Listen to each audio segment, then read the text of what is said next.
Jordan. Entonces, vamos a, vamos a empezar, chicos. Bueno, en esta ocasión les voy a dar este contenido. Vamos a hablar sobre los estudios de cohorte, en sus diferentes formas, las cohortes retrospectivas, prospectivas, ambispectivas, descriptivas y analíticas. Puede ser una combinación de algunos de estos, así que no se sorprenda si es que ven una retrospectiva descriptiva o una prospectiva analítica, ¿ya? Por favor. Vamos a conversarlo más adelante. Asimismo, vamos a hacer una diferencia entre la herramienta Caspe versus la herramienta Newcastle Ottawa, que les voy spoileando, chicos. Usualmente, cuando nosotros hacemos lectura crítica vamos a ponerlo entre una, vamos a ponerlo entre una comilla porque a veces incluso puede ser un poco subjetivo. Va a depender mucho de la capacidad de análisis que tenga cada uno de ustedes al momento de leer. Incluso si ustedes son un poco, les gusta la lectura rápida y adquirir información rápido, quizás la lectura crítica se les pase por alto. Es importante tener una lectura detenida, ¿no? Esto va a ser un poco subjetivo, como les vuelvo a repetir, y que tengan el tiempo necesario eh, para que puedan leer cada uno de los artículos que ustedes vayan encontrando en su día a día.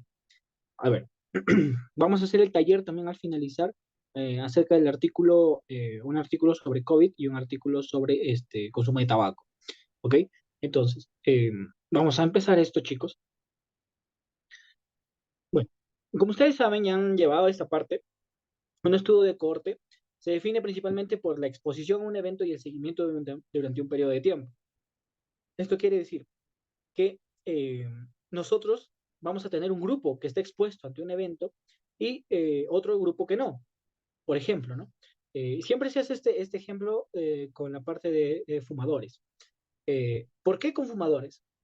Usualmente a la exposición de tabaco, a la exposición al humo del cigarrillo, el consumo de cigarrillos es una variable que tú no puedes manipular. ¿Por qué?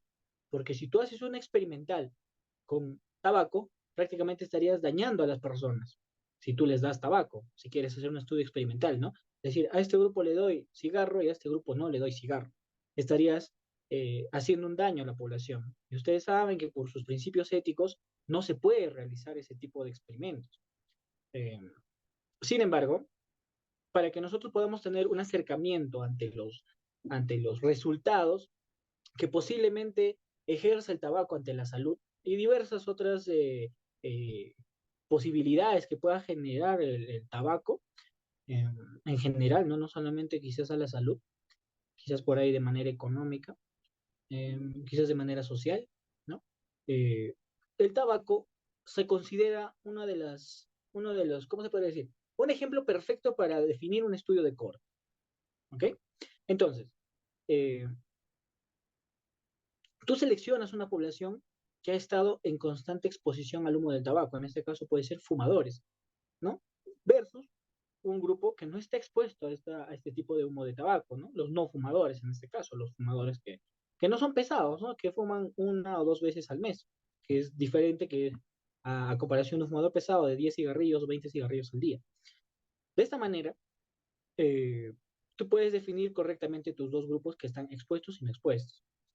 Al fin y al cabo, lo que tú pretendes hacer es encontrar una diferencia, un evento final que haya producido el consumo de cigarrillos o el consumo de tabaco, el hecho de fumar cigarrillos, posiblemente cáncer de pulmón.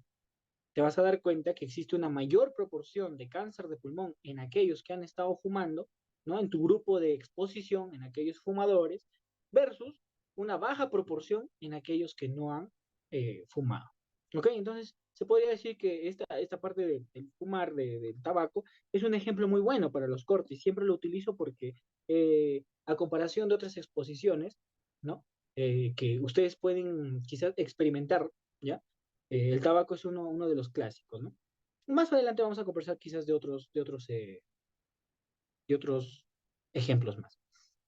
Bueno, como menciona en el último acápite, chicos, es importante mencionar que no existe manipulación de las variables. Ojo, que una cohorte es un estudio observacional como tal. Entonces, no hay que confundirlo con un experimental, que el experimental también sigue una línea de tiempo. También hay un seguimiento en un periodo de tiempo. Pero a comparación de la cohorte, ¿sí? ¿Alguien quiso preguntar algo?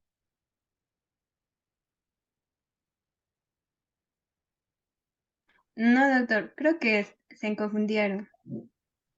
Ya, ok, ok. Ya, no se preocupe. Siempre se confunden conmigo, no se preocupe, tranquilo. Ya, entonces ese es el principal detalle, ¿ok? Vamos a la siguiente. Vamos a ver sobre las cohortes retrospectivas, ¿ok? Estas cohortes retrospectivas son también llamadas cohortes históricas, que quizás en algún momento ustedes hayan revisado algún artículo y no se hayan dado cuenta que hayan visto una cohorte retrospectiva histórica, ¿ok? Es importante que ustedes eh, solapen la posibilidad de que más adelante puedan encontrarse con muchos de estos estudios, porque son muy frecuentes. Las cohortes retrospectivas trabajan bastante con las bases de datos de los hospitales. Cuando estas bases de datos de hospitales, principalmente las historias clínicas, eh, hayan dejado un paciente haya salido del cuadro o haya fallecido, ¿no? Por algún motivo, o sea, ya no es un evento, se utilizan estas historias clínicas en general, ¿no? De un piso completo, por ejemplo, para que tú hagas una cohorte, ¿no? Siempre y cuando no tengas las limitaciones correspondientes, porque obviamente todas las personas que han estado en un hospital es por una razón, una persona sana no está en un hospital, entonces tienes que tener esa limitación de por medio. Pero son usuales las cortes retrospectivas en los estudios hospitalarios principalmente, ¿no? Le das de alta a un paciente, solicitas la información de esa historia clínica con su respectivo comité de ética de por medio y puedes realizar tu cohorte retrospectivo. ¿Ok? Entonces, ¿qué es lo que queremos hacer acá?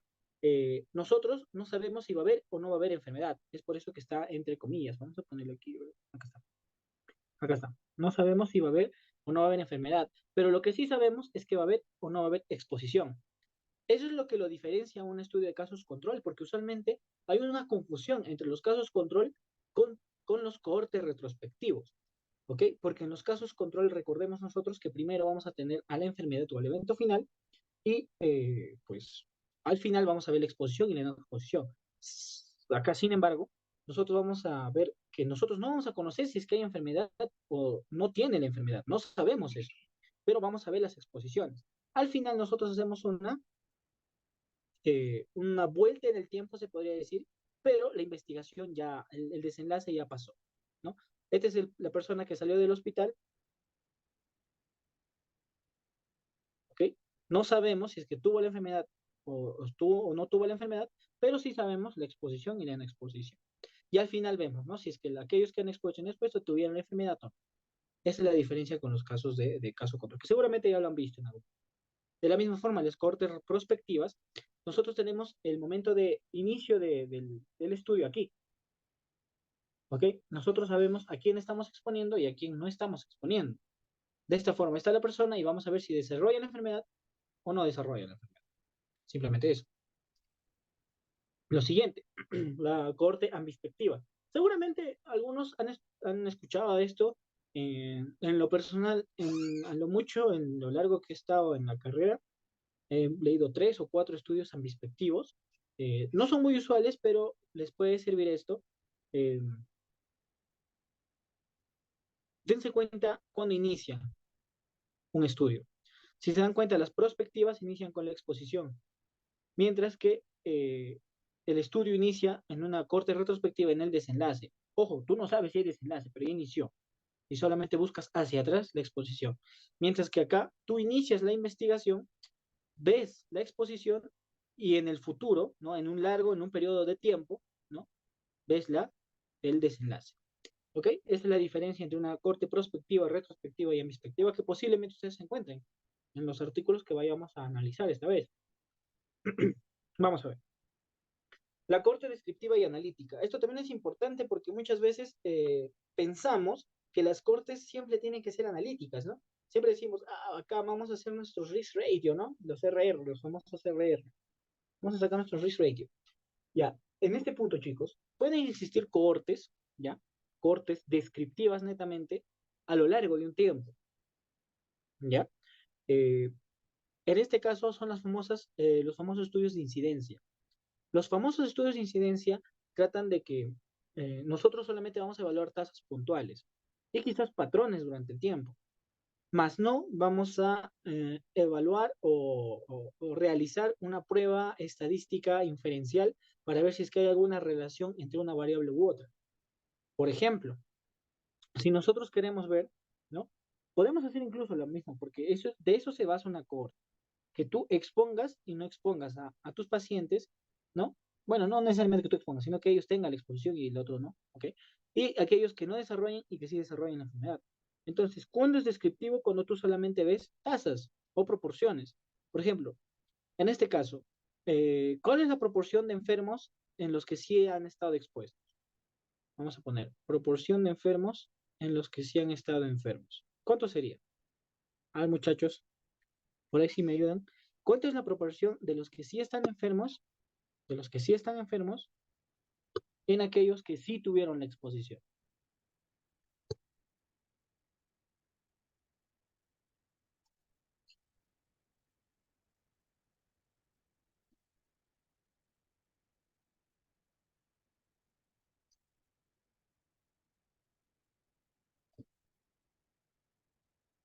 ¿25% dice Karen? ¿O 100? Ya, ok, o 100, ya, ok. A ver, ahorita vamos a ver. ¿Alguien más, chicos, por ahí? ¿Alguien sabe cuál es la proporción de enfermos en aquellos que sí han estado expuestos?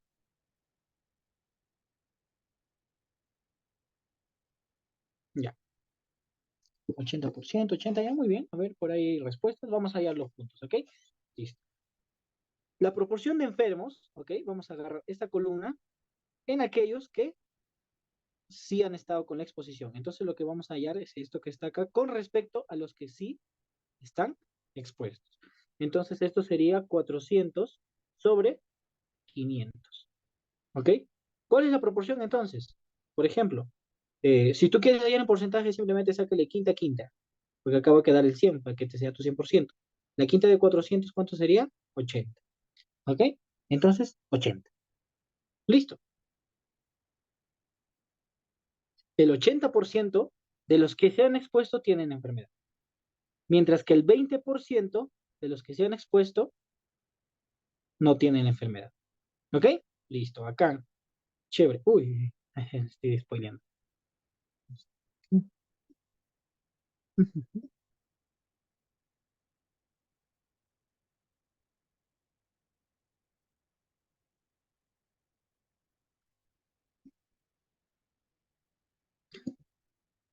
Ya. A ver, a ver si me ayudan con aquellos que sí desarrollaron la enfermedad, pero que no estuvieron expuestos. A ver, por ahí ayúdenme.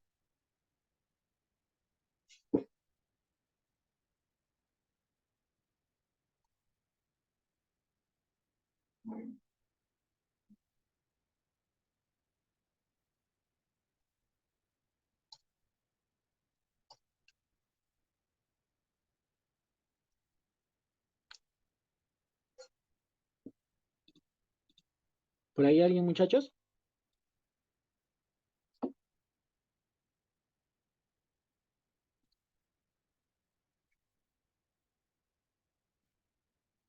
14.2 menciona por ahí Karen, 14. Ahora vamos a ver. Ya, 14, 14. Ya. A ver, vamos a hacerlo juntos, ¿ok? Lo que tenemos que hallar entonces nosotros ahora es esto que está acá, ¿cierto? Esto con respecto a todos estos, porque estos son la proporción de los que sí están enfermos con respecto a los que no se han expuesto.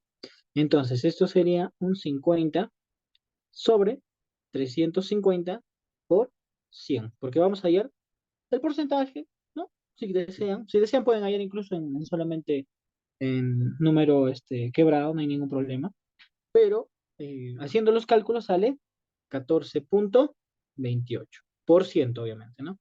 Este es el 14.28. Listo.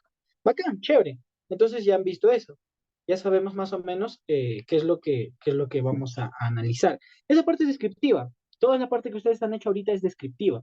¿Dónde viene la inferencial? ¿Dónde viene la analítica? Cuando tú relacionas las razones entre los que se han expuesto versus los que no se han expuesto en los enfermos, para ver si es que hay una diferencia entre los que sí han desarrollado la enfermedad entre los que han desarrollado enfermedad, los que sí expusieron y los que no expusieron. Entonces, simplemente lo único que tenemos que hacer es dividir la primera suma, no, perdón, la primera fracción, que fue 400 entre 500, sobre 50 entre 350. Ahí nos va a salir una razón. Nos va a salir la razón entre aquellos que sí estuvieron expuestos versus los que no estuvieron expuestos. Y de esta manera te va a salir el famoso risk rate. ¿Ok? Ese es el famoso risk rate. Entonces, a ver si me ayudan por ahí con esta operación. No está muy complicada. Sin porcentajes aquí, por favor, solamente el número directo.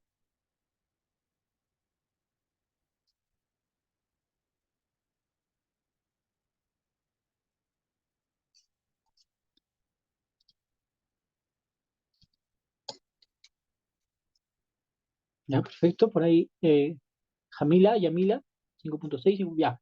Perfecto, muy bien. Exactamente, 5.6, 5.6, ¿verdad? Bacán. Listo. Creo que eso podría ser uno de los primeros pasos que ustedes tienen que entender cuando van a hacer lectura crítica, chicos.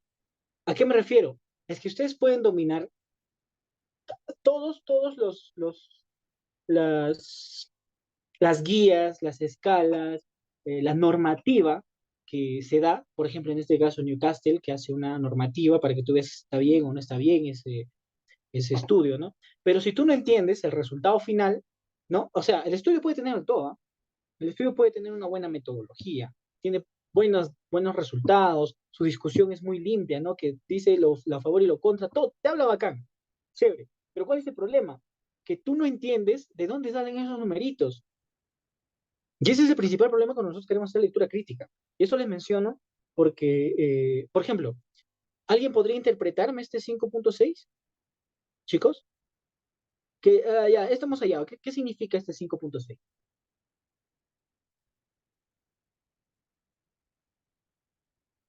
Por ahí, si desean abrir su micro, no hay ningún problema, chicos, que acá todos estamos para aprender.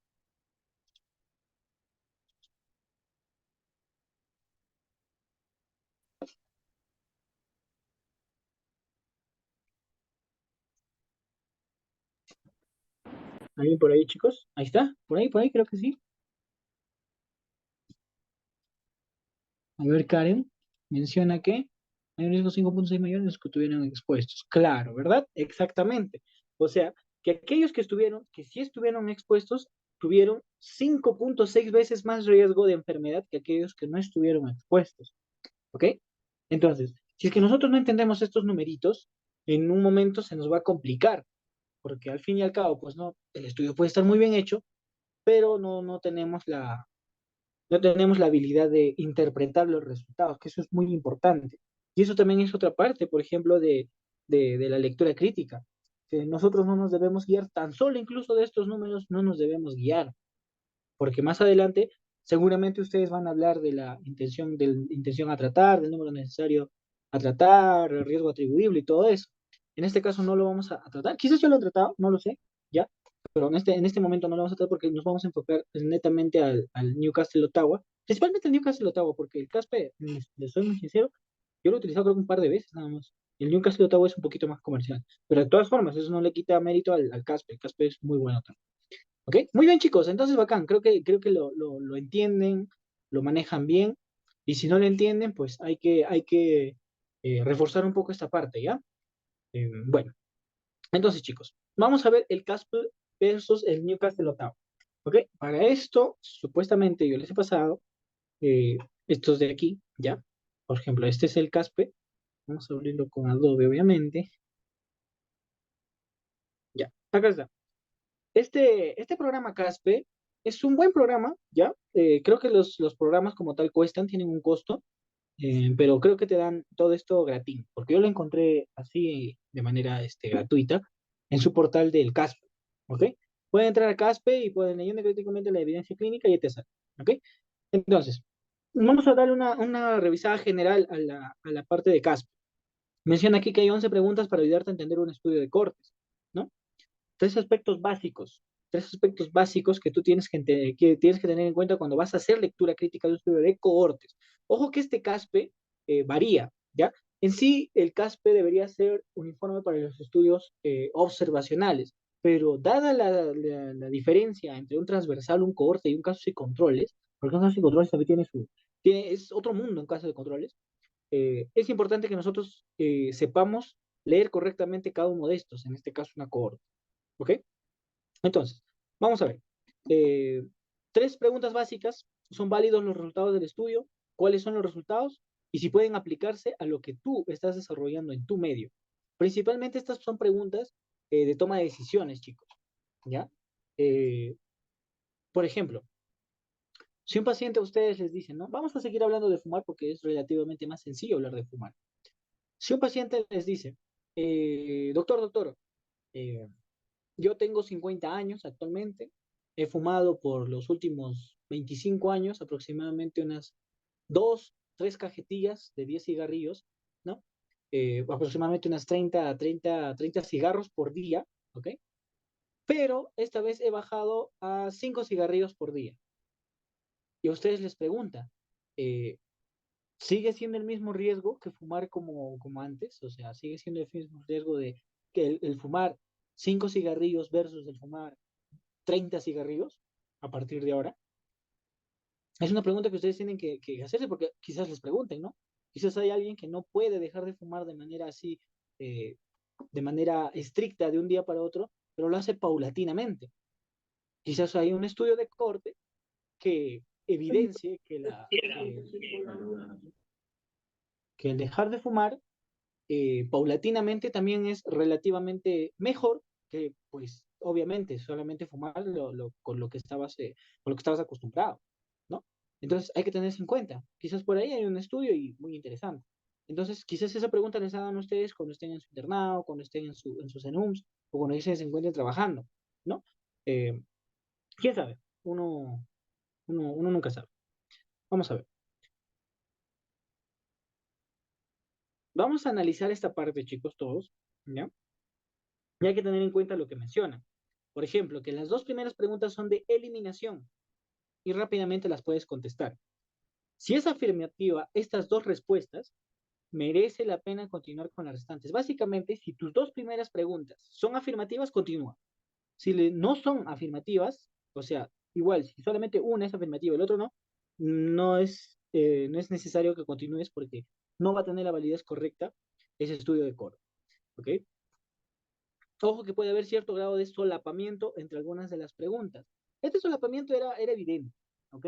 Recuerden ustedes que nosotros no estamos maquinados para decir si alguna metodología en especial o un resultado en especial es realmente válido. Si ha seguido la normativa correcta, si ha seguido la normativa de cómo se desarrolla un estudio de corte, pues va a tener resultados válidos, pero quizás no sean importantes. ¿Ok? Entonces, por ese sentido, quizás para ustedes no sea importante ese resultado, pero está bien hecho el estudio. ¿Ok? Em, Vas a encontrar algunas pistas, ¿no? Algunas ayudaditas, bacán, chévere. Continuamos. Vamos a ver, los resultados, estas son las preguntas de eliminación, ¿ya? Son dos preguntas de eliminación. Vamos a ver. No, la primera pregunta menciona, el estudio se centra en un tema claramente definido, y ahí te menciona una pista. Una pregunta se puede definir en términos de la población estudiada, los factores de riesgo estudiados, los resultados u outcomes considerados y si el estudio intentó detectar un efecto beneficioso o perjudicial. Esto es muy importante, chicos. Usualmente los estudios de corte aceptados para publicación sí mantienen esta esencia, sí mantienen una esencia de la población estudiada, sí mantienen la esencia de que ver cuáles son las variables que se han estudiado, ¿no? Y ver la variable independiente, que en este caso son los factores de riesgo, y la variable dependiente, que es tu resultado u outcome. Asimismo, eh, es importante que nosotros sepamos definir cuál es bueno y cuál es malo, ¿ok? Por ejemplo, nosotros vamos a hacer un estudio de cohorte en eh, donde nos dicen, ¿no? Pues que en cada materia, bueno, eso va a ser un poco experimental, aunque se puede hacer, ya se cuenta, haces tu ambispectivo, ¿ok? En donde tú te das cuenta, pues, ¿no? Que durante el estudio de pregrado aquellos que no han tenido, por ejemplo, el primer año no han tenido un acercamiento con el primer nivel de atención, el segundo año no han tenido un acercamiento con el primer nivel de atención y así sucesivamente hasta sexto año, eso va a generar a que no escojan como lugar de trabajo final una sede de primer nivel de atención, por ejemplo, ¿no? Eso podría ser un poco ambinspectivo, ¿ok? Porque tú lo puedes hacer a la larga, ¿no? A tu residencia, ¿no? Estás terminando tu, tu grado académico, ¿no? Tus 7 años de estudio, ahí te agarran, te hacen tus preguntas, ¿no? Ven tu exposición, bacán, ven que están expuestos, no están expuestos, y ahí, a partir de ahí, después de 3 años, ven, ¿no? Ah, no, pues este muchacho ha escogido una residencia, por ejemplo, que es netamente de hospitalarios, ¿no? Como por ejemplo, en ese netamente hospitalario es pues anestesiología, radiología y todos esos, ¿no? Mientras que por el otro lado, eh, que son de primer nivel de atención, quizás sea tanto ginecobstetricia, quizás sea pediatría, ¿no? Eh, cuestiones que pueden ayudar en un primer nivel de atención de manera más directa. Bueno, es un ejemplo, ¿no? Entonces, tú dices, no, este efecto es bueno o es malo. O sea, el hecho de no agarrar el primer nivel de atención es bueno o malo. Ahí te puedes jugar un poco, porque en sí en Perú sí se necesita médicos de primer nivel de atención, pero también necesita médicos en el hospital, en los hospitales grandes, en los hospitales complejos, porque el abastecimiento no es correcto tampoco, ¿no? Entonces ahí como que dices, ¿cuál es bueno y cuál es malo? O quizás no existe ni bueno ni malo, simplemente es un proceso de elección, ¿no? Que puede influir más adelante en las políticas públicas de, del MINSA para la residencia, ¿no? Es un ejemplo. Bueno, se van a encontrar con ese tipo de cosas, posiblemente, como dicen, solapamiento, ¿no? Pero ustedes tienen que tener en cuenta mucho la, la, la importancia de esa calidad de información. Vamos a ver. La segunda pregunta menciona, la Corte se reclutó de la manera más adecuada y te da una pista. Se trata de buscar posibles sesgos de selección que puedan comprometer que los hallazgos se puedan generalizar. Esto es muy importante y ustedes tienen que tener en cuenta aquí que los sesgos se presentan, chicos. Los errores se presentan. Hay momentos en los que tú no vas a poder controlar un sesgo, lamentablemente. Por ejemplo, los estudios transversales tienen sus propios sesgos. Los estudios de caso de control, ni qué decir, tienen muchos sesgos. Los estudios de corte se pueden aproximar a un buen estudio observacional que no tiene sesgos, pero a pesar de eso también los tiene. ¿Ok? Entonces, eh, existen diferentes tipos de sesgos, chicos. ¿Ya? Sesgos de selección, sesgos de información, ¿no? Eh, es importante que lleven esa información siempre. Recomiendo acá leer la parte de sesgos del libro de Gordis, que lo explica muy bonito, muy tranquilamente, muy pausado y con muchísimos ejemplos para que ustedes lo puedan entender. Seguramente ya les han recomendado utilizar el Gordis en algún momento, ¿no? Y bueno, te menciona aquí unos subíndices. La corte representativa de una población definida. ¿Cómo has escogido toda tu población de corte? ¿Por qué dices que esa población es representativa? ¿No? Esto es importante porque muchas veces se escoge a la muestra por conveniencia, ¿ok? Eh, o de manera no aleatoria, o sin un cálculo muestral correcto. Y ahí va la segunda pregunta. ¿Hay algo especial en la corte? Por ejemplo, ¿no? Si es que nosotros queremos hacer una cohorte, ¿no? De aquellos pacientes, bueno, en las épocas de COVID fuerte, ¿no? Pues, en las superolas, ¿no? Esto fuera del corte, ¿ok? Esto fuera del corte mejor. Queremos hacer un estudio en donde, pues, evaluamos la citromicina en aquellos pacientes con COVID internados en UCI, ¿ok? Y decimos, ¿no? Que la citromicina sí sirve, pero esos pacientes han sido, en su mayoría, jóvenes, ¿no? No mayores a 30 años, con cero o quizás una comorbilidad que no es grave, ¿ok? Y que en su mayoría pues no son obesos, no tienen hipertensión, no tienen diabetes, ¿no? En general pues les ha salido bien, ¿no? Y al otro grupo pues le has puesto, por ejemplo, ¿no? A los obesos, a los pacientes que tienen comorbilidades, a los pacientes que son añosos, ¿no? Ligeramente añosos. Entonces ahí va a cambiar tu población. Y lo mismo pasa acá. esta cohorte puede tener algo especial que lo haga diferente, como por ejemplo la cohorte de café, de consumo de café con cáncer de páncreas, ¿no? Por mucho tiempo se creyó pues que el café era el que ocasionaba la, el cáncer de páncreas, pero se han dado cuenta pues, ¿no? Que la mayoría que consumía café en esos tiempos también les gustaba fumar. Entonces, ahí se cometió un sesgo de confusión. Y hay que tener mucho cuidado con esto, ¿no? Estas cortes tienen que ser uniformes. Tanto tu grupo de exposición y tu grupo de no exposición, en lo único que deberían de diferenciarse, que no es así, ¿ok? Que no es así, tú no lo controlas, lamentablemente. eh, en lo único que deberían diferenciarse es en el evento de exposición, en la exposición. O sea, uno tiene exposición y el otro no. En lo resto, todo tiene que ser iguales. Eso sería lo ideal, el mundo perfecto, pero lamentablemente no sucede así. ¿Ok? Otro, se incluyó a todos los que deberían haberse incluido en la cohorte. O sea, quizás por conveniencia has excluido a uno que tú sabías que si le ponías la exposición no iba a resultar a tu evento final. O quizás al revés, ¿no? Tú sabías que a este, aunque no le vas a poner la exposición, y tú sabías que este va a desarrollar la enfermedad. ¿Ok? Porque lo que tú buscas es que aquellos que no expones no desarrollen, y aquellos que te expones desarrollen. Eso es lo que tú buscas, ¿no? Pero tú más o menos lo ves viendo, ¿no? Ah, no, a este lo voy a poner a tal, a tal, a tal, ¿no? Y hay un sesgo completo ahí de selección, por ejemplo, ¿no? Y la exposición se midió de forma precisa con el fin de minimizar posibles sesgos. Y esto es importante cuando nosotros definimos cuál es nuestro outcome final. Por ejemplo, si el outcome final es muerte, creo que no va a haber ningún problema, ¿cierto? ¿Mm? No hay ningún problema, ¿no? Outcome final, bacán. Cuando hablamos, por ejemplo, de días de hospitalización, por ejemplo, en tu grupo de expuestos va a haber un día más de hospitalización versus en tu no expuesto, que es un día menos. Ah, como que no hay mucha diferencia, ¿no? Bueno, días de exposición. Vale, todavía vale. Eh, un resultado laboratorial, por ejemplo. Un resultado laboratorial también puede ser una forma precisa de exposición, de medir la exposición siempre y cuando eh, los instrumentos sean correctamente calibrados, ¿no? Y eso todo lo tienen que tener en cuenta ustedes mientras que van leyendo esto. Entonces, ¿no? Tú haces una primera lectura de tu estudio y ves que cumple con todo esto. Ahí recién tú puedes pasar al siguiente punto, que es si es que el resultado se midió de forma precisa con el fin de minimizar posibles sesgos. Y ahí te vas tú. Si es que te das cuenta, hay unos 6 subíndices para ver si es que se ha utilizado o no se ha utilizado la manera correcta de medir tus variables.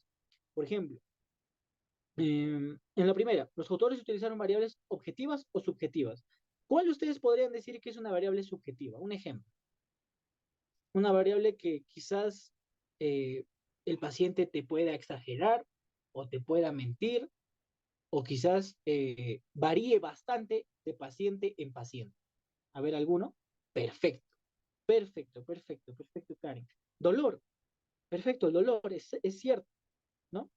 Si es que alguien quiere medir como, pues, como propuesta final, como un outcome, el dolor, eh, lamentablemente pues es demasiado subjetivo, ¿no? O sea, como yo sé pues, ¿no? Que a una persona el umbral de dolor es diferente en cada persona. Entonces hay que tener en cuenta eso. ¿Qué sería mejor que el dolor? Posiblemente pues alguna somatización directa, ¿no? Por ejemplo, eh, usualmente cuando nosotros asociamos solamente dolor como outcome final, no se considera siempre y cuando tengamos un tipo de escala. Por ejemplo, el dolor se puede medir de manera casi ahí, un 50% con la escala de las caritas, ¿ya?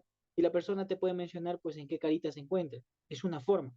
Pero si el dolor se mide con mucho poco, ahí vamos a tener un problema. ¿Ok? Lo hace más subjetivo. Si es que nosotros queremos ver la parte de dolor, pues tenemos que tratar de objetivizarlo lo más posible. ¿Ok? Y si es que no hicieron eso los autores, lamentablemente no se va a poder quizás encontrar un buen hallazgo o quizás se han subestimado o sobreestimado los hallazgos. Las medidas reflejan de forma adecuada aquello que se supone que tiene que medir. Esto también es algo importante, porque si nosotros medimos algo de mala forma, ¿ya? Esto más que nada con el instrumento que ustedes quieren utilizar, quizás para un estudio de corte. La ventaja de los estudios de corte es que al final es desarrolla o no desarrolla la enfermedad.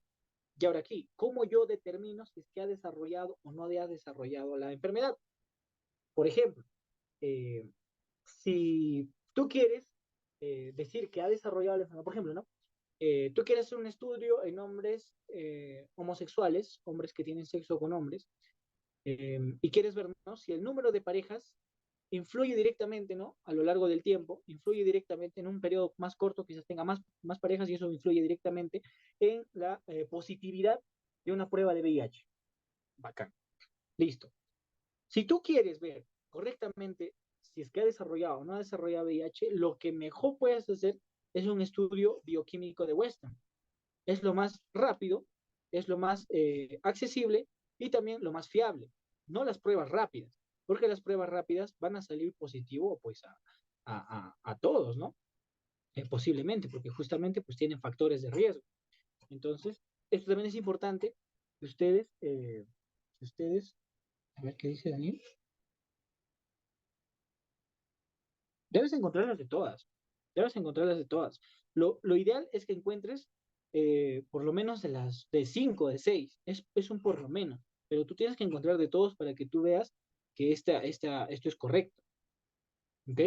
Es mejor que en el espacio que ustedes tienen abajo, ustedes imprimanlo, pueden agarrarlo en un Word, no sé, o ponerle, creo que se puede poner ahora cositos en Adobe, la verdad que yo no estoy en onda con la chaviza ahorita, pero creo que se le puede poner incluso algunos detalles, comentarios, ¿no? Acá en Word, perdón, en PDF.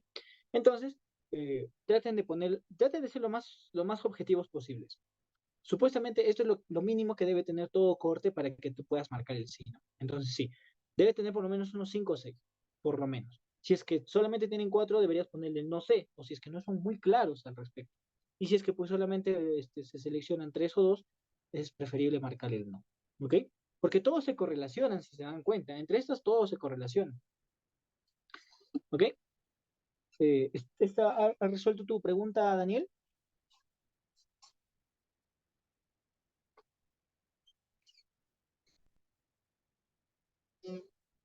Ya, bacán. Continuamos. A ver, vamos a ver. Se ha establecido un sistema fiable para detectar todos los casos, por ejemplo, para medir los casos de la enfermedad. Esto también va relacionado con lo anterior. Si lo que tú estás midiendo y utilizas un instrumento malo, no te va a medir correctamente lo que pretendes medir. ¿Ok? De la misma forma, como nosotros clasificamos a los sujetos de exposición, ¿no? Una cosa es que tú muestras el evento de los que desarrollen o no desarrollan la enfermedad y otra cosa es que tú veas a quién estás exponiendo y a quién no y en qué manera lo estás exponiendo.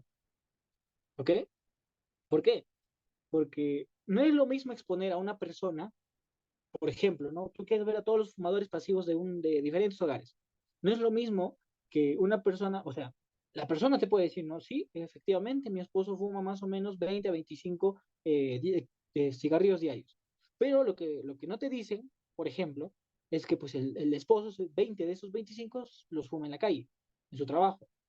¿No? Mientras que solamente 5 los fuma dentro del ambiente. Mientras que hay otro, por ejemplo, que es un home office, ¿no? Por ejemplo, está en casa todo el día y está fumando constantemente en la casa. Es totalmente distinto. Entonces, tú tienes que saber correctamente a quién estás exponiendo y a quién no, y en qué medida, cuánto. A ver, Tatiana. Ah, su madre. ¿Qué son los criterios de Branford Hill? A ver, los criterios de Branford Hill son 8 actualmente. ¿Ok? Para que nosotros podamos decir, pues no, cuántos criterios de Branford Hill se pudo establecer correctamente, eh, pues tenemos que leer primero el artículo completo, porque yo al menos no lo he leído. El artículo completo de cáncer de páncreas y café, este, claro, porque es el de café. Eh, Ese de cáncer de páncreas, por ejemplo, es un artículo antiguo y el de tabaco y cáncer también es un artículo recontra antiguo. Entonces, lo único que tenemos nosotros son tablas. Ahora, hay que tener en cuenta esto, que los criterios de Brantford y Hill han sufrido modificaciones, algunas modificaciones. Entonces, Los estudios actuales cumplen más los criterios de Bradford-Hill que antes, ¿ok? Entonces, esto no es directamente, ojo chicos, si tú quieres hacer lectura crítica, no te vayas por la parte del Bradford-Hill, porque Bradford-Hill es necesariamente causalidad. Tú no estás evaluando en una corte necesariamente causalidad, porque la causalidad tiene varios ítems, como menciona Bradford-Hill. Lo que tú ahorita estás viendo si este corte se ha hecho bien o se ha hecho mal, ¿ok? No hay que bloquearnos con esto, que está bien la pregunta, no hay ningún problema, pero eh, eh, eh, yo les recomiendo que, que no lo, que no lo combinen con esto. Ya, Bradford Hill es un tema incluso un poco complicado, si es que lo quieres ver desde el punto de vista epidemiológico, ¿no? Pero no se incluye dentro de la parte de lectura crítica como tal. ¿Ok? Los de Bradford Hill simplemente es para que tú veas si es que verdaderamente algo está causando algo. Y punto. ¿Ok? Mientras que en una corte tú no ves eso, tú no ves si algo está causando algo. Quiere decir que algo posiblemente tenga relación o que sea un posible riesgo para algo, que no necesariamente lo causa, que esto es distinto. ¿Ok? Entonces hay que tener algo así en cuenta. Por ejemplo, ¿no? De causalidad, uno netamente causalidad, que el virus de inmunodeficiencia humana te causa, porque es cierto, te causa el síndrome de inmunodeficiencia humana, porque ese sí te causa, ¿ok? Pero algo indirecto, por ejemplo, eh, que el hecho de fumar te cause cáncer. No necesariamente eleva tu riesgo de cáncer, pero no es que te cause cáncer, porque si fuese así, cualquiera que fumaría desarrollaría cáncer. Pero no, solamente el 20% de aquellos que son fumadores pesados desarrollan cáncer. ¿Ok? Entonces hay que tener cuidado con esos términos, ¿ya? El Bradford Hill necesariamente para causalidad. Ahorita lo que estamos viendo es netamente cómo leer el artículo. Si es que el artículo está bien hecho o no está bien hecho. Es que te explica todo, ¿no? ¿Ok? Eso es lo que van a aprender más adelante de Bradford Hill. Tranquilos. Bueno, lo último. Eran los sujetos y el evaluador de los estados ciegos a la exposición. Esto también es muy importante, chicos. Eh, a veces de manera no intencional o intencional, tú como investigador vas a querer que tus resultados sean estadísticamente significativos.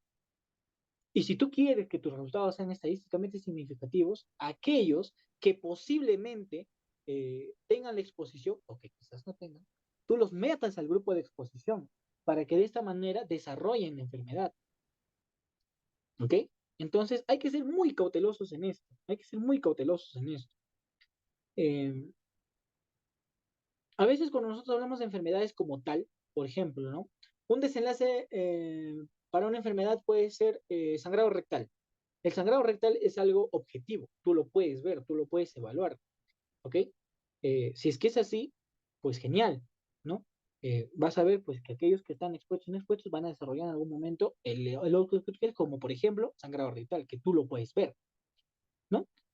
Entonces, ¿qué pasa cuando tú no puedes verlo? Cuando tú te basas, por ejemplo, en escalas. Por ejemplo, hay los criterios de, ¿cómo se llama este muchacho para hacer la faringitis bacteriana, faringomigalitis bacteriana? De Centor, los criterios de Centor, ¿no? Eh, los criterios de Centor son muy subjetivos, ¿sabes? Incluso te dan una sensibilidad y especificidad un poco más del 60% nada más. Entonces, eh, este punto es importante porque si tú obligas, motivas, metes la cuchara, por así decirlo, a que tus expuestos y tus no expuestos desarrollen y no desarrollen la enfermedad, estás cometiendo un grave error. En ese sentido, muy pocos de los estudios de corte necesariamente ciegan al evaluador, porque el evaluador es el que usualmente lo ve, pero necesariamente tienen que cegar a los participantes, porque también existe un efecto placebo, y un placebo entre comillas, porque tú no les estás dando nada, ellos ya están expuestos como tal, pero de todas formas, si es que ellos llegan a percibir esa información, simplemente van a evitar o evitan la exposición y no se desarrollan la enfermedad, o aumentan su exposición y desarrollan la enfermedad. Entonces va a depender de qué tanto están expuestos. Entonces eso es importante. ¿Cómo se mantuvo el cegamiento, por lo menos, de los sujetos en los que se puso la exposición? ¿Ok? Listo. Acá. Vamos a la 4. ¿Han tenido en cuenta los autores el potencial efecto de los factores de confusión en el diseño y el análisis del estudio? Bacán. Este de acá es el ejemplo perfecto, lo de cáncer de páncreas, por ejemplo, ¿no? Te menciono el ítem. Hay que buscar restricciones en el diseño y en las técnicas utilizadas, como por ejemplo análisis de modelización, estratificación, regresión o de sensibilidad utilizadas para corregir, controlar o justificar los factores de confusión. Bacán. Por ejemplo, yo les pongo un ejemplo al toque, ¿ya? Voy a hacer un estudio de seguimiento de 40 años, ¿ya? Y voy a analizar por cohorte que aquellos que se dejan el cabello largo, ¿ya? Aquellas personas que se dejan el cabello largo van a desarrollar cáncer de mama con mayor posibilidad que aquellos que no se dejan el cabello largo. ¿Ustedes cuál creen que sea la confusión aquí?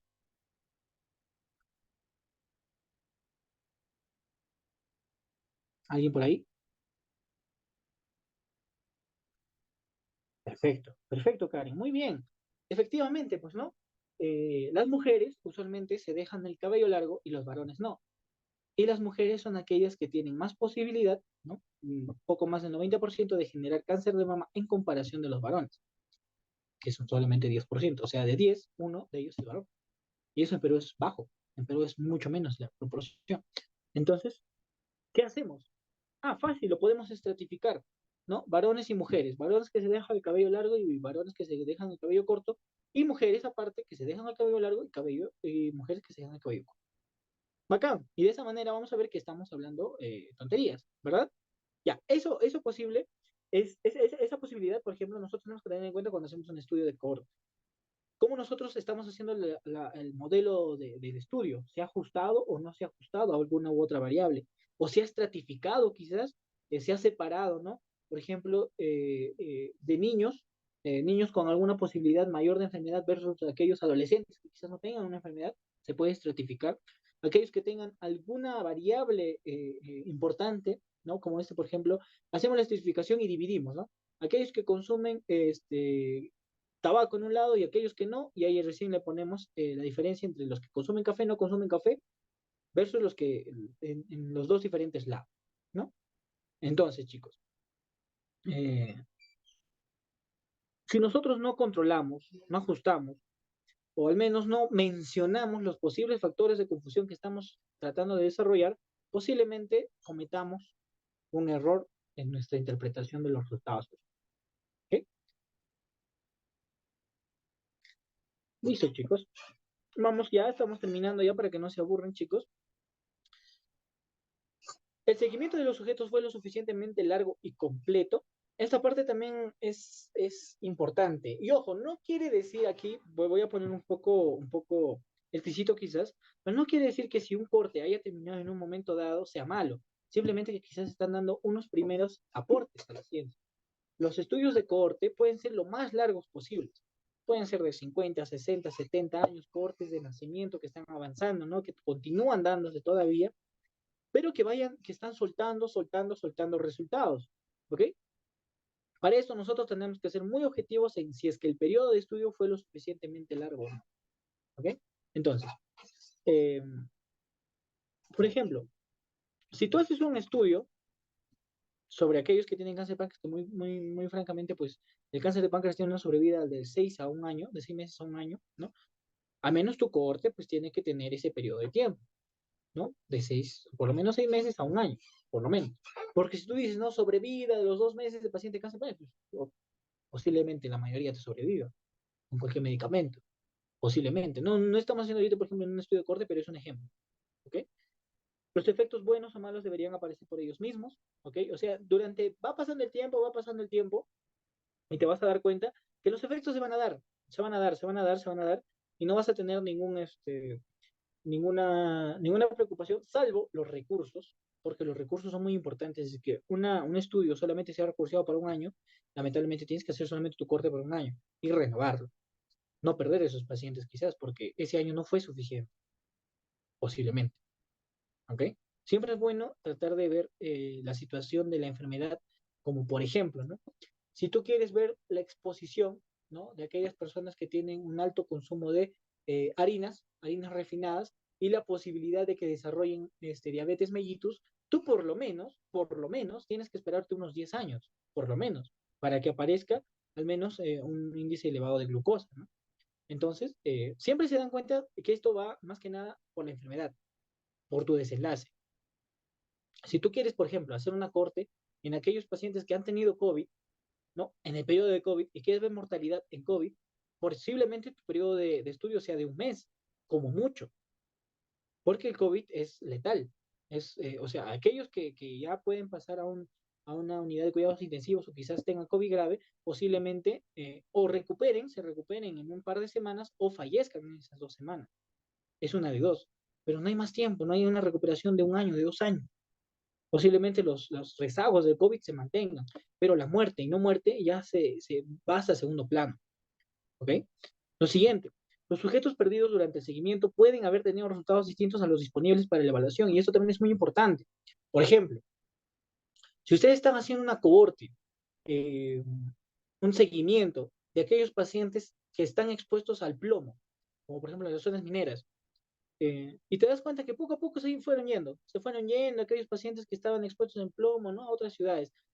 Quizás ellos se fueron porque han desarrollado un outcome que tú no estabas evaluando, posiblemente alguna otra sintomatología, dolor de cabeza, gastroenterocolitis, no sé, bajo rendimiento cognitivo, etcétera. Y simplemente pues se fueron, ¿no? Y no te diste cuenta de eso, porque tu variable final pues era otra, ¿no? Puede ser anemia, pero no te diste cuenta de las otras variables que posiblemente has ido dejando en aquellos que se han perdido, ¿no? Los que han ido dejando, los que han ido abandonando, los que hayan posiblemente muerto, quizás sin haber desarrollado tu outcome que tú quieras, ¿ok? Posiblemente. ¿Cuánto es el porcentaje de pérdida aceptable en un estudio de cohorte? A su madre. Ya ver. Un estudio de cohorte, usualmente un estudio de cohorte empieza con un montón de pacientes. Eso debería ser lo correcto, eso debería ser lo mejor, ¿ya?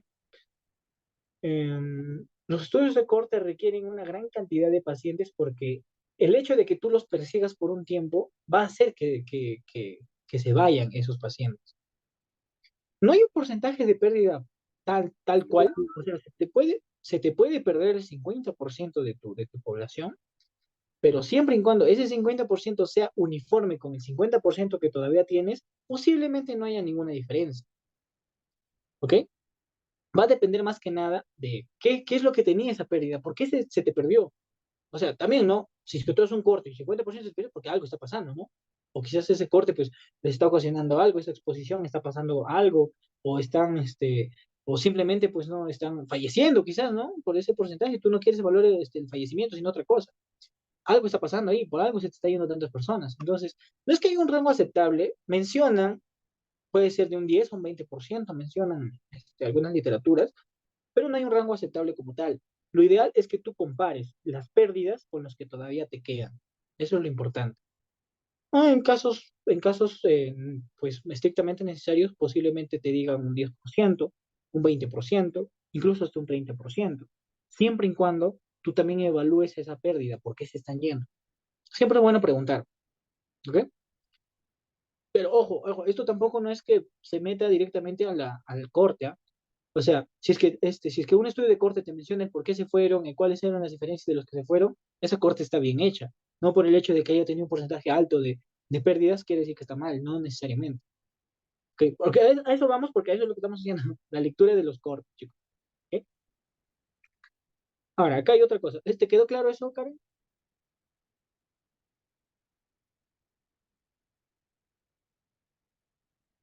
Ya, chévere. Bueno, continuemos. En una corte abierta o dinámica, ¿hubo algo especial que influyó en el resultado de la exposición de los sujetos que entraron en la corte?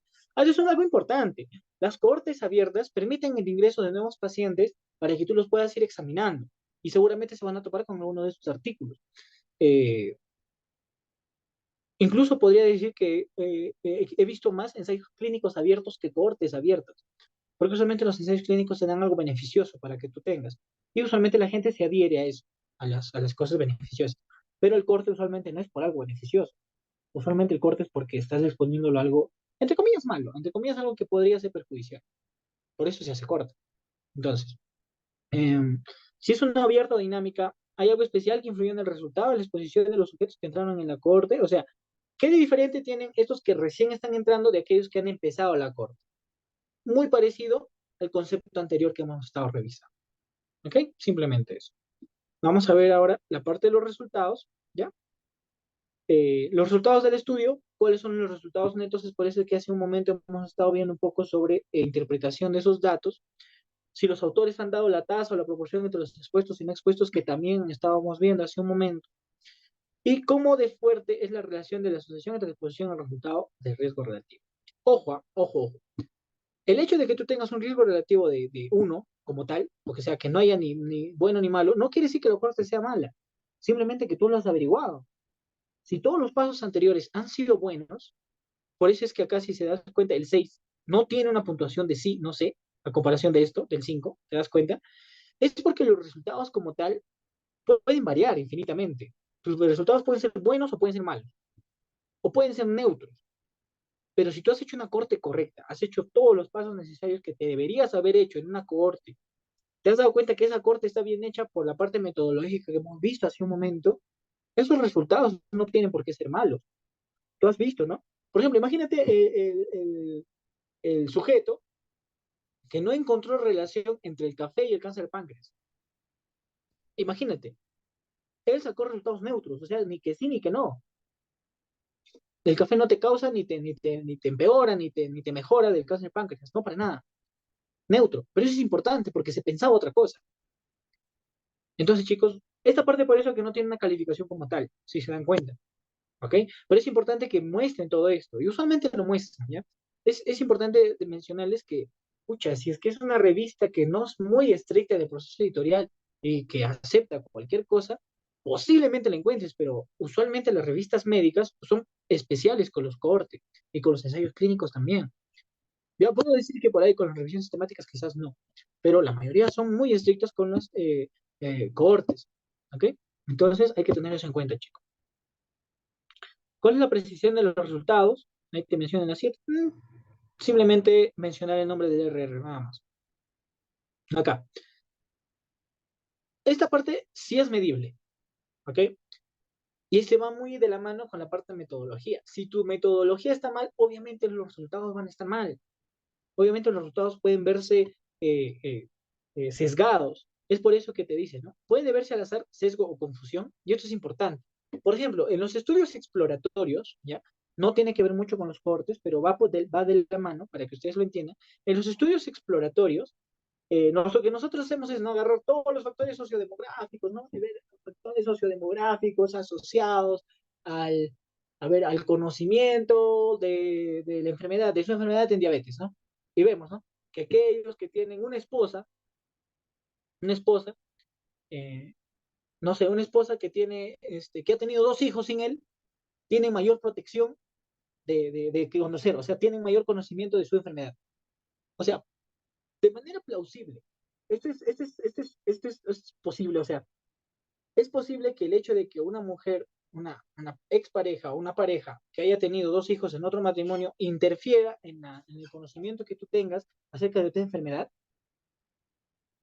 No, eso no tiene mucho sentido. Posiblemente se deba al azar. Salió así tu resultado, salió incluso tu razón de prevalencia es de 2.5, o sea, dos veces más todavía, ¿no? Pucha, qué chévere. Entonces hay que hacer que los diabéticos se encuentren en una mujer que tenga dos hijos acá. No, o sea, no tiene ningún sentido. Simplemente, posiblemente se haya dado al azar. Y eso es muy, muy frecuente, ¿eh?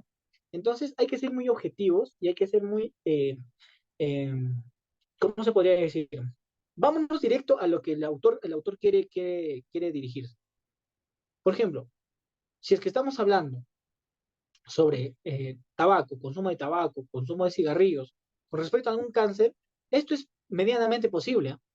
Casi todos los cánceres están asociados al consumo de tabaco, ¿no? Entonces, posiblemente por ahí no se deba al azar, porque sí, pues existe una posibilidad. Existe mucha evidencia de diferentes tipos de cáncer y por qué esta no sería la excepción, ¿no? Posiblemente no se deba al azar.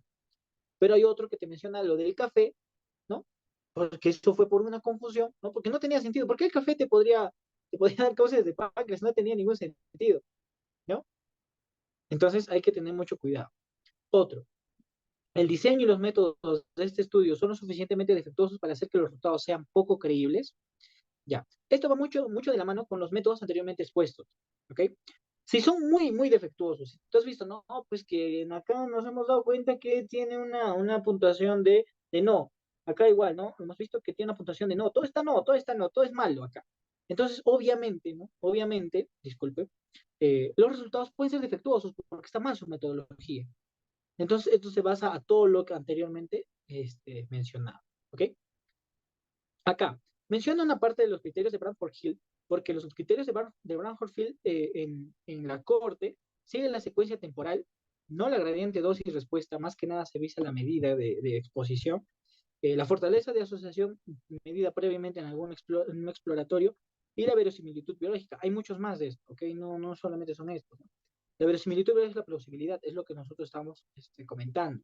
Entonces, eh, simplemente esta parte yo les puedo decir que es mucho más sentido común de que se memoricen los criterios de Bradford-Hill. Es muchísimo más sentido común, de verdad. Por ejemplo, en el ejemplo del cabello largo y el cabello corto que te ocasiona cáncer de mama. Eso no tiene ningún sentido, no tiene ningún sentido. Entonces, es más, después les puedo poner, ¿no? Hay que hacer en perspectiva y después vamos a hacer que el corte de cabello, ¿no? El corte de cabello, mejore la supervivencia, ¿no? Cuando en verdad es efecto de la quimioterapia, por ejemplo. Entonces, esas cositas son verosimilitud biológica. Pero más que nada es un poquito de sentido común, si se dan cuenta. Y usualmente la medicina es sí, sentido común, chicos, de verdad. No hay que memorizarse muchas cosas como para aprenderlas, de verdad.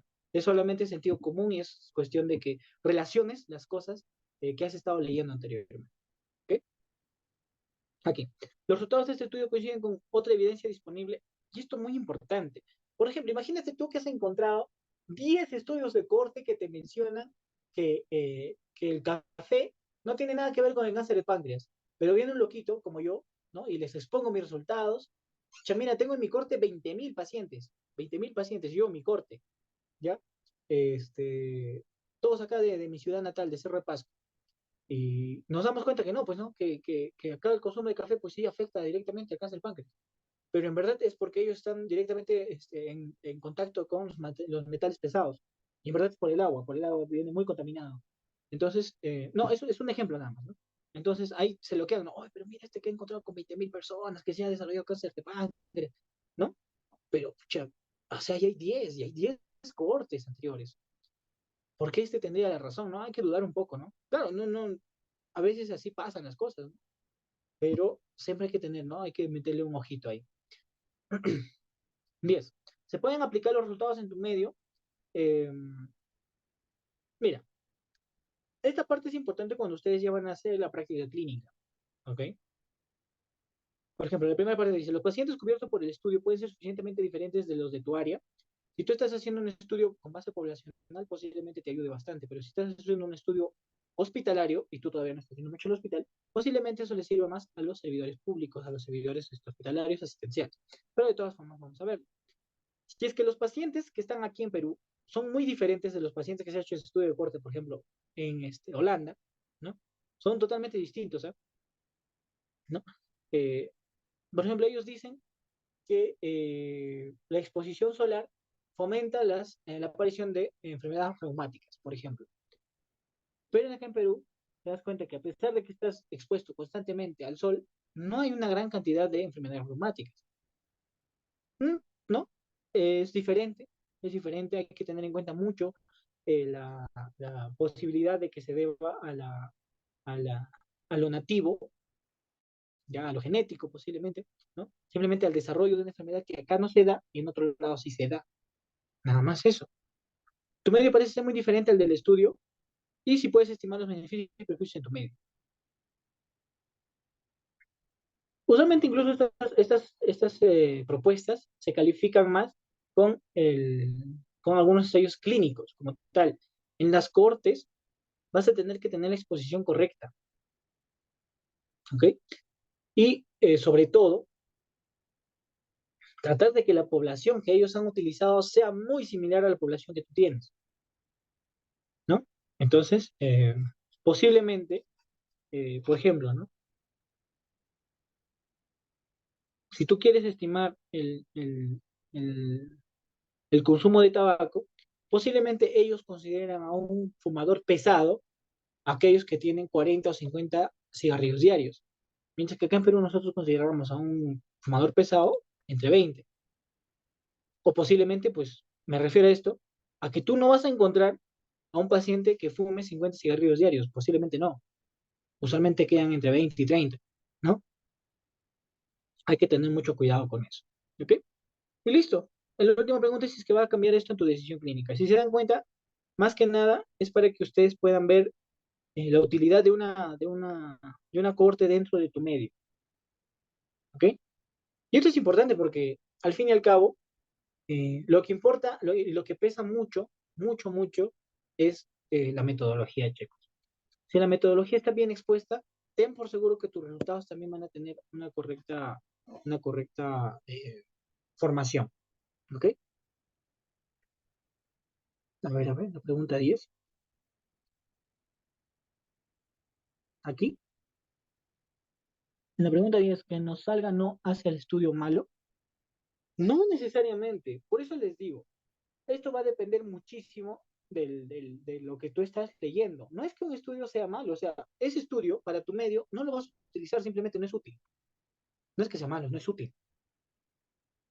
En cambio, si alguien de esa misma, con esa misma similitud, ¿no? Eh, por ejemplo, si se hace un estudio de cohorte en la serranía peruana, acá por ejemplo en Cerro de Pasco, y ese estudio de cohorte lo queremos llevar, por ejemplo, a Huancayo, o a Huancavelica, o a Cusco, posiblemente las poblaciones sean muy similares. Entonces ahí lo vas a utilizar. Pero si esta población tú la quieres trasladar, por ejemplo, o sea, si este estudio la quieres trasladar, por ejemplo, a la zona de, a ver, vamos a ponerla mira, estamos en Latinoamérica todavía, pero en la zona norte de Chile, en donde son ligeramente más de tez blanca, posiblemente sean diferentes situaciones. Incluso la parte epidemiológica social, ¿no? Pobreza, educación, este, acceso a los servicios de salud, influyen en algunas cosas, entonces va a ser diferente. Siempre tienes que tener en cuenta que la población es diferente en todo lado. Si esa población se parece mucho a la tuya, en edad, en hábitos nocivos, en condiciones de vida, factores sociodemográficos, posiblemente te sea útil. Pero si es que no, evalúalo tú. Eso de ahí es un evalúalo tú directamente, ¿no? Hay estudios de corte, pues, ¿no? Que tratan sobre vida en aquellos que se han hecho un implante no sé, de algún, no sé, por ejemplo, un implante valvular, etcétera, pero acá en Perú son escasos los que se hacen implantes valvulares, y eso verdaderamente te va a servir a ti, ¿no? Ahí juégate con la proporción de tus enfermos versus lo que tenían ellos, ¿no? La proporción de tus materiales versus los materiales que tienen ellos. Básicamente es eso. No lo hace malo, por supuesto que no. Simplemente que no lo hace útil, nada más.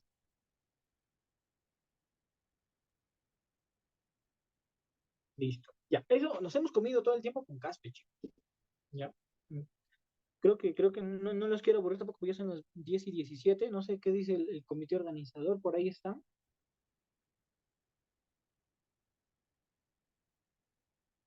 Sí, doctor.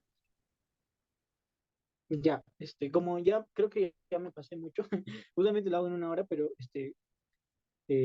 usualmente también lo que se utiliza es solamente uno de los instrumentos, ya sea Newcastle, Ottawa o Caspe. Les recomiendo en este caso, ya que está en español, el Caspe. Si ustedes desean, pueden traducir el Newcastle Ottawa porque está en inglés, pero lo pueden traducir. Y se van a dar cuenta que es muy parecido, ¿ah? Es muy parecido, es muy parecido. La ventaja del Caspe, como tal, es que tiene la posibilidad que tú le marques un sí o un no. El, el Newcastle Ottawa, de la misma forma, tú le puedes poner un sí o un no, pero va a depender de las estrellitas. Algunos le ponen estrellitas. Creo que hay un programa peruano. No voy a hacer cherry de ese programa peruano, si es que alguien me está escuchando por ahí. No le voy a hacer cherry, eh, ¿ya? Que tiene un búho. Ellos manejan una bonita plantilla de lectura de estudios de observacionales, de ensayos clínicos y todo. Sería muy bien que puedan contactar a uno de ellos para que puedan tener esa herramienta, ¿no? Pero por ahora, todos los CASPE, chicos, cortes, casos y controles, transversales, todos los de CASPE están de manera gratuita en español. Así que lo pueden utilizar. Yo les recomendaría, ¿ya? Yo les recomendaría que empiecen a agarrar sus artículos. Uno, interpreten bien sus resultados, ¿ya? con respecto a lo que, por ejemplo, hemos hablado hoy día, riesgos relativos, un poco riesgos de relación de prevalencia. El artículo que sea, ustedes léanlo y aplíquenle el instrumento. Aplíquenle a cualquiera que esté leyendo. Y se van a dar cuenta, pues, ¿no? Que quizás no debió haberse publicado, quién sabe, ¿no? Bueno, entonces eso sería todo, chicos. Disculpen más bien por el tiempo. Más bien si hay preguntas, comentarios, quejas, sugerencias. Gracias, Karen, gracias. Muy agradable, Karen, muy participativo. Por favor, le dan una beca de algo, ¿ya? Este, bueno, chicos, si alguien tiene alguna pregunta, normal pueden dejar. El doctor está dispuesto a responderles. Y bueno, doctor, en nombre del comité organizador, estamos realmente agradecidos por su participación y la excelente ponencia del día de hoy. Pues nada, chicos, con ellos concluimos el taller de hoy y bueno, les esperamos en las siguientes fechas. Y también en unos momentos se va a enviar la ficha de asistencia y el póster.